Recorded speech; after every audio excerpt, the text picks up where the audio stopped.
Students, today we will study about production of haploid plant. How we can produce haploid plants.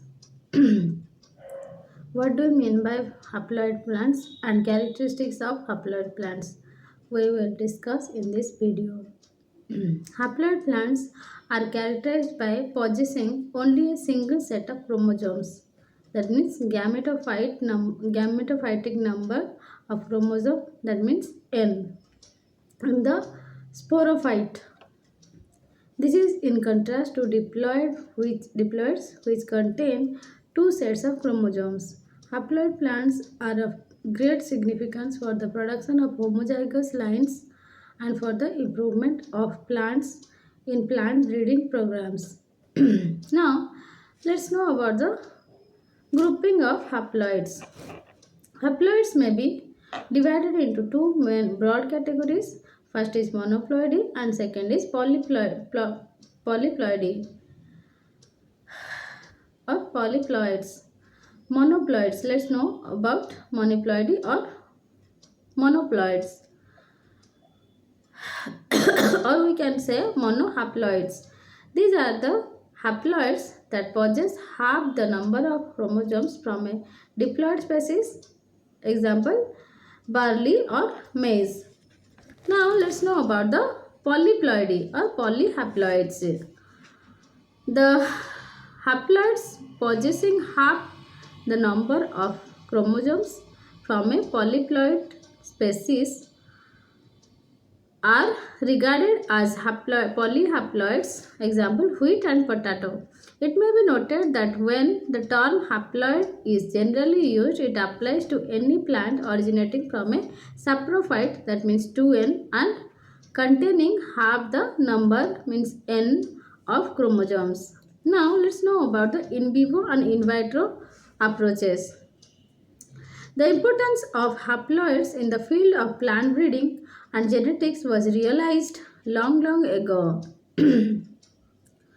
Their practical application, however, has been restricted due to very low frequency of their formation in nature. The process of apomixis or parthenogenesis is responsible for the spontaneous natural production of haploids.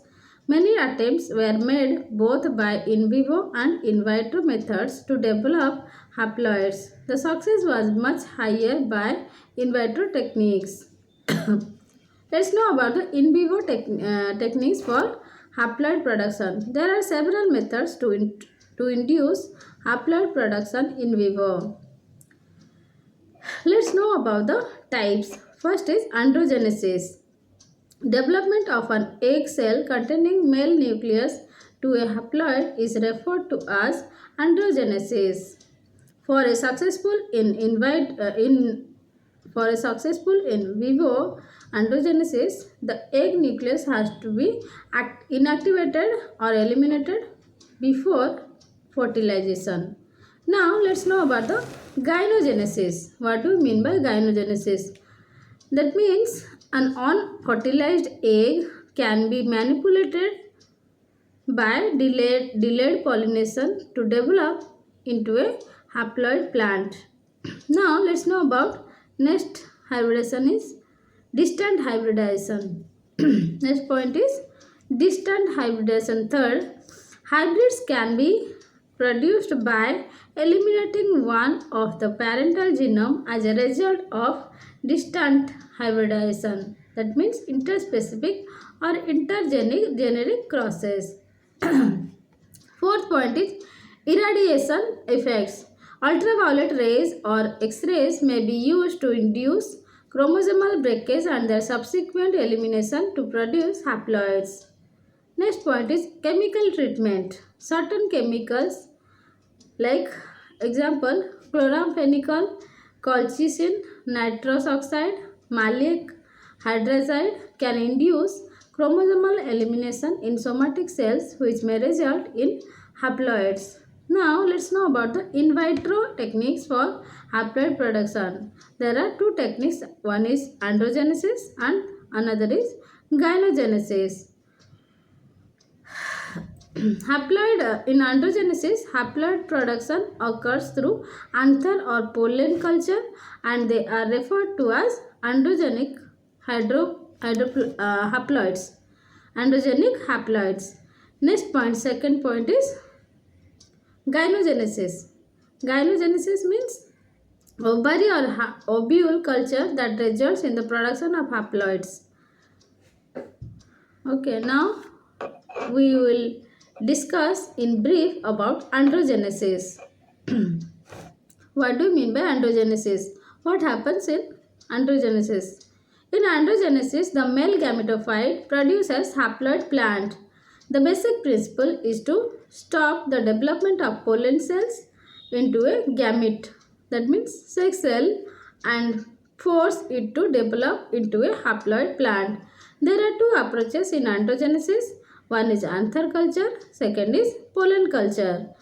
Young plants grown under optimal conditions of light, temperature and humidity are suitable for androgenesis. Now let's know about anther culture. The selected flower buds of young plants are surface sterilized and anthers removed along with their filaments. The anthers are excised under aseptic conditions and crossed in 1% acetocarmine to test the stage of pollen development. If they are at the correct stage, each anther is gently separated and the intact anthers are inoculated on a neutral medium. Injured anthers should not be used in cultures as they result in callousing of anther wall tissue. The anther cultures are maintained in alternating period of light and darkness, that is at 28 degrees centigrade. As the anthers proliferate, they produce callus which later forms an embryo and then haploid plant. Now let's know about the pollen culture or microspore culture. We can say it as microspore. Haploid plants can be produced from immature pollen or microspores, that means male gametophytic cells. The pollen can be extracted by pressing and squeezing the anthers with a glass rod against the sides of a beaker. The pollen suspension is filtered to remove anther tissue debris. Variable and large pollen are concentrated by filtration, washed and collected. These pollen are cultured on a solid or liquid medium. The callus or embryo formed is transferred to a suitable medium to finally produce a haploid plant and then a diploid plant on colchicine treatment. Okay. Now let's know about the comparison between anther and pollen culture. Let's know advantages. First advantage is many advantages of pollen culture. Undesirable effects of anther wall and associated tissues can be avoided. Androgenesis starting from a single cell can be better regulated. Next point is isolated microspores or isolated pollen are ideal for various genetic manipulations or transformations mutagenesis. The yield of haploid plants is relatively higher. Development of androgenic haploids. The process of the various the process of in vitro androgenesis for the ultimate production of haploid plants we will briefly discuss now. The cultured microspores mainly follow four distinct pathways during its initial stages of in vitro androgenesis. First pathway, here what happens, the uninucleate microspore undergoes equal division to form two daughter cells of equal size. Example, Datura inoxia. Pathway 2. In certain plants, the microspore divides unequally to give bigger vegetative cell and a smaller generative cell. It is the vegetative cell that undergoes further division to form callus or embryo. The generative cell, on the other hand, degenerates after one or two divisions. Example, Nicotiana tabacum or Capsicum annum. Pathway 3. In this case, the microspore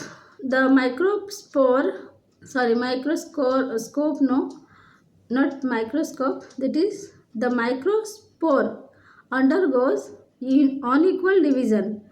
The embryos are formed from the generative cell while the vegetative cell does not divide at all or undergoes limited number of divisions. Example, Hyoscyamus niger. Pathway 4. The microspore divides unequally as in pathway 1 and 2. However, in this case, both vegetative and generative cells can further divide and contribute to the development of haploid plant. Example, Datura mittal and Atropa belladonna. At the initial stages, the microspore may follow any one of the four pathways in this now discussed. As the cells divide, the pollen grain becomes multicellular and bursts open. This multicellular mass may form a callus, which later differentiates into a plant through callus phase. Alternately, the multicellular mass may produce the plant through direct embryogenesis. Now, let's know about the factors affecting androgenesis. What are the factors affects androgenesis? A good knowledge of various factors that influence androgenesis will help to improve the production of androgenic haploids. Now, let's discuss in brief. Genotype of donor plants. Genotype of donor plants. The success of anther or pollen culture largely depends on the genotype of the donor plant. It is therefore important to select only higher responsive genotypes. Some workers choose a breeding approach for improvement of genotype before they are used in androgenesis. Now let's know about the stage of microspore or pollen. The selection of anthers at an ideal stage of microspore development is very critical for haploid production. In general, microspores ranging from tetrad to binucleate stages are more responsive. Anthers at a very young stage and late stage are usually not suitable for androgenesis. However, for maximum production of androgenic haploids, the suitable stage of microspore development is dependent on the plant species and has to be carefully selected. Now, let's know about physiological status of a donor plant. The plants grown under best natural environmental conditions, that means light, temperature, carbon dioxide and nutrition, with good anthers and healthy microspores are more suitable as donor plants. Flowers obtained from young plants at the beginning of the flowering season are highly responsive. The use of pesticides should be avoided at least 3 to 4 weeks preceding sampling. Pre-treatment of anthers. The basic principle of native androgenesis is to stop the conversion of pollen cell into a gamete and force its development into a plant. This is in fact an abnormal pathway induced to achieve in vitro androgenesis. Appropriate treatment of anthers is required for good success of haploid production. Treatment methods are variable and largely depend on the donor plant species. Now let's know about the chemical treatment. How we can treat anthers chemically. Certain chemicals are known to induce parthenogenesis. Example 2-chloroethyl phosphonic acid. When plants are treated with ethyl 2-chloroethyl phosphonic acid in short, ethyl, multinucleated pollens are produced. These pollens, when cultured, may form embryos. Now let's know about the temperature influence. In general, when the birds are treated with cold temperature, that means 3 to 6 degrees centigrade for about 3 days, induction occurs to yield pollen embryos in some plants. Example, Datura nicotiana. Further induction of androgenesis is better if anthers are stored at low temperature prior to culture, example maize and rye. There are also reports that pre-treatment of anthers of certain plants are at higher temperatures, that means 35 degrees centigrade, stimulates androgenesis. Example, some species of brassica and capsicum. Now let's know about the effect of light. In general, the production of haploids is better in light. There are, however, certain plants which can grow well in both light and dark. Isolated pollen appears to be sensitive to light. Thus, low intensity of light promotes development of embryos in pollen culture, example tobacco. Effect of culture medium. Let's know about effect of culture medium. The success of anther culture and androgenesis is also dependent on the composition of the medium. There is, however, no single medium suitable for anther cultures of all plant species. The commonly used media for anther cultures are MS, whites, niche and niche, N6 and B5. These media in fact are same as used in plant cell and tissue cultures. In recent years, some workers have developed specially designed media for anther cultures of cereals. Now, sucrose, nitrate, ammonium salts, amino acids and minerals are essential for androgenesis. In some species, growth regulators, auxin and cytokinin are required for optimal growth. In certain plant species, addition of glutathione and ascorbic acid promotes androgenesis. When the anther culture medium is supplemented with activated charcoal, enhanced androgenesis is observed. It is believed that the activated charcoal removes the inhibitors from the medium and facilitates haploid formation. Now let's know about the gynogenesis. Haploid plants can be developed from ovary or ovule cultures. It is possible to trigger female gametophytes of angiosperms to develop into a sporophyte. The plants so produced are referred to as gynogenic haploids. Gynogenic haploids were first developed by the scientist named San Noim in 1976 from the ovary culture of Hordeum vulgare. This technique was later applied for raising haploid plants of rice, wheat, maize, sunflower, sugar beet and tobacco. In vitro culture of unpollinated ovaries is usually employed when the anther cultures give unsatisfactory results for the production of haploid plants. The procedure for gynogenic haploid production is now we will discuss. The flower buds are excised.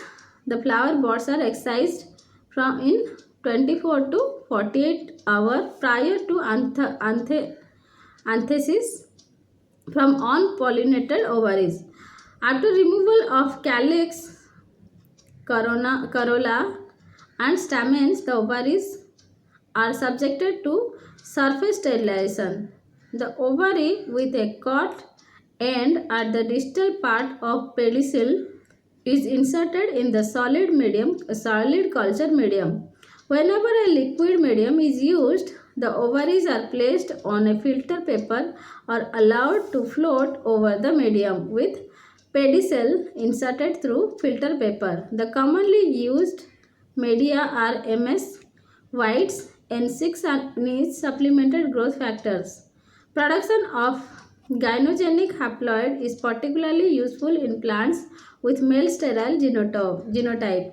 For such plant species, this technique is superior to anther culture techniques. Now let's know about the limitations of gynogenesis. In practice, production of haploid plants by ovary or ovule cultures is not used as frequently as anthers or pollen culture in crop improvement programs. Now let's know about the limitations of gynogenesis. There are two limitations. First is the dissection of unfertilized ovaries and ovules is rather difficult. The presence of only one ovary per flower is another disadvantage. In contrast, there are a large number of macrospores in one anther. However, the future of gynogenesis may be more promising with improved and refined methods. Now, let's know about the identification of haploids. Let's know about the there are two approaches. First is morphological and another is genetic. Let's know about the morphological approach. The vegetative and floral plants and cell sizes of haploid plants are relatively reduced when compared to diploid plants.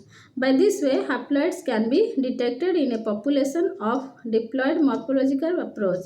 However, is not as effective as genetic approach. Now let's know about the genetic approach. Genetic markers are widely used for the specific identification of haploids.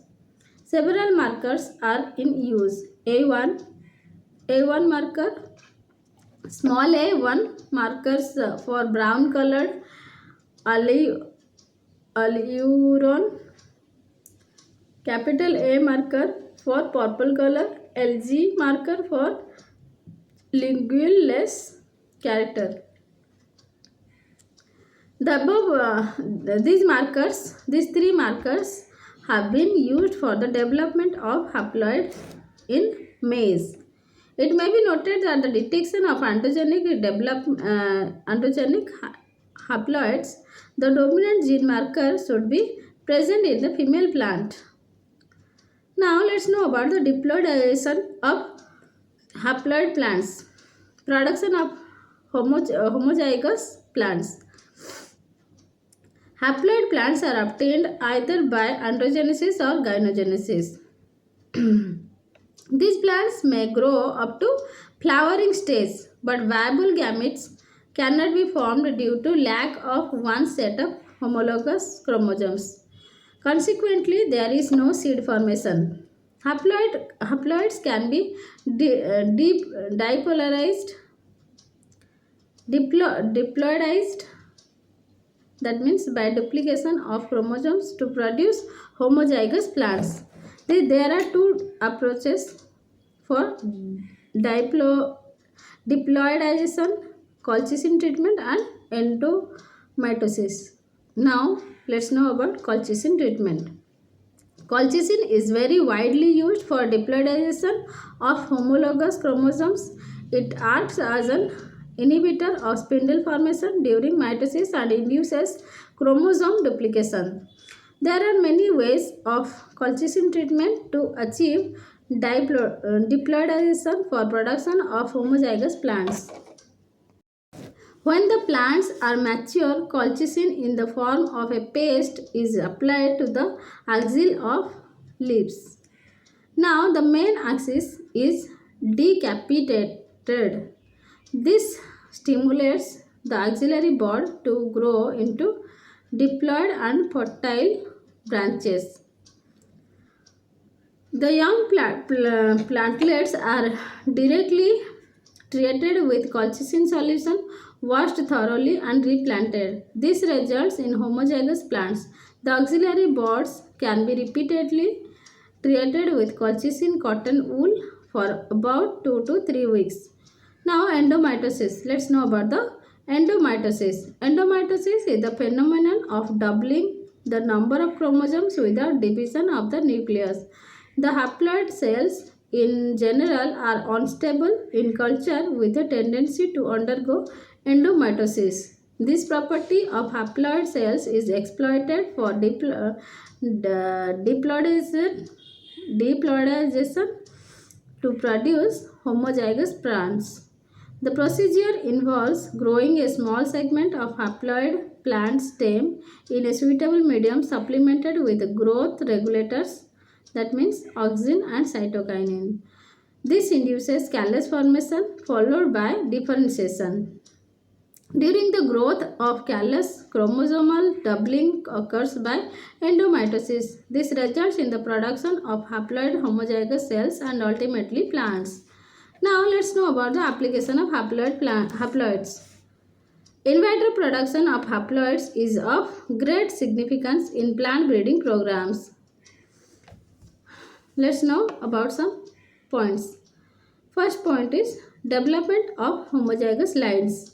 It is now possible to develop homozygous lines within a span of few months or a year by employing anther or pollen culture. This is in contrast to the conventional plant breeding program that might take several years, that is 6 to 10 years. In this way, production of haploids is highly useful for research related to plant genetics and breeding. Now let's know about the generation of exclusive male plants. By the process of androgenesis to produce haploid followed by chromosome doubling, it is possible to develop exclusive male plants. The male plants are particularly useful when their productivity and applications are much more than female plants. Now let's know about the induction of mutation. In general, majority of induced mutations are recessive and therefore are not expressed in diploid cells. That is due to the presence of dominant alleles. Haploids provide a convenient system for the induction of mutations and selection of mutants with desired traits. In fact, the haploid cells can be cultured and handled in a fashion similar to microorganisms. Mutants from several plant species that are resistant to antibiotics, toxins, herbicides have been developed. When the haploid cells of tobacco plant, that is Nicotiana tabacum, were exposed to methionine sulfoxamine, that is a mutagen, mutants which showed lower level of infection to Pseudomonas tabaci were produced. Now let's know about the production of disease-resistant plants. Disease-resistant genes can be introduced while producing haploids. The so developed haploids are screened for the desired resistance and then diploidized. Now let's see some examples of disease-resistant plants. Horn samvai, a rice variety resistant to leaf blast, bacterial leaf blight and rice strip tinui virus. Second point is barley accession Q2168-1, resistant to stem rust, leaf rust and powdery mildew. Now let's know about the production of insect resistant plants. Some varieties of rice resistant to insects have been developed. Example, Hocheong Bay resistant to brown plant hopper. Other varieties of rice that are resistant to pest have also been produced. Now let's know about the production of salt tolerance plants. The plant species with salt tolerance are needed for their cultivation in some areas. Anther cultures have resulted in some varieties of rice and wheat with good salt tolerance. Example, wheat Hua Ben 1244 -4. Okay. Now let's know about the cytogenic research. Haploids are useful in several areas of cytogenic research. They include production of aneuploidy, determination of the nature of ploidy, Next point is determination of basic chromosome number. Next point, evaluation of origin of chromosomes. Now let's know about the induction of genetic variability. Besides the development of haploid mutants, it is also possible to produce plants with various ploidy labels through androgenesis. Doubled haploids in genome mapping. Let's know about the doubled haploids in genome mapping. Genome mapping, a recent development in molecular biology, can be more conveniently achieved by using doubled haploid plant species. Next point is evolutionary studies. A comparison of dihaploids with, with diploid wild plant species will be useful to trace the evolutionary origin of various plants. The close evolutionary relationship between tomato and potato has been evaluated by this approach. Let's know about the crops developed through anther cultures. In general, new crops are high yielding varieties with disease resistant. Some of them are resistant to cold, salt, etc. Many plant breeders these days use anther cultures in their regular breeding programs. Now let's know about the limitations of haploids. It has been possible to raise several haploid plants through anther cultures. However, haploid breeding programs have not yielded the expected and desired results despite heavy investments made during the past 3 decades. There are many problems encountered with haploid production. First point is the frequency of haploid production is very low, hence selection is often difficult.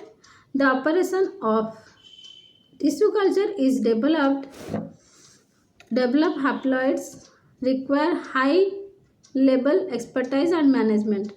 Next point, besides haploids, different ploids labels are also produced. Haploids with deleterious traits frequently develop in cultures.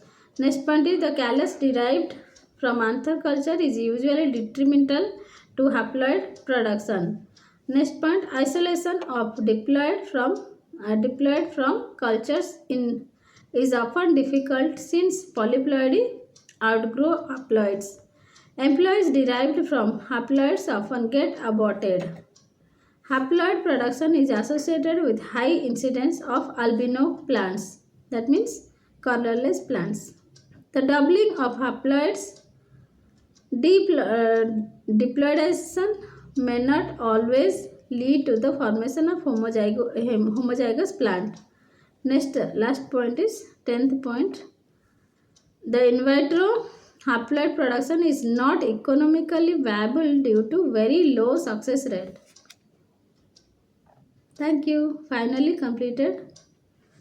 Any questions regarding this, you can ask me in the comment box and subscribe my channel to know more topics about biotechnology. Practical topics in biotechnology. Thank you.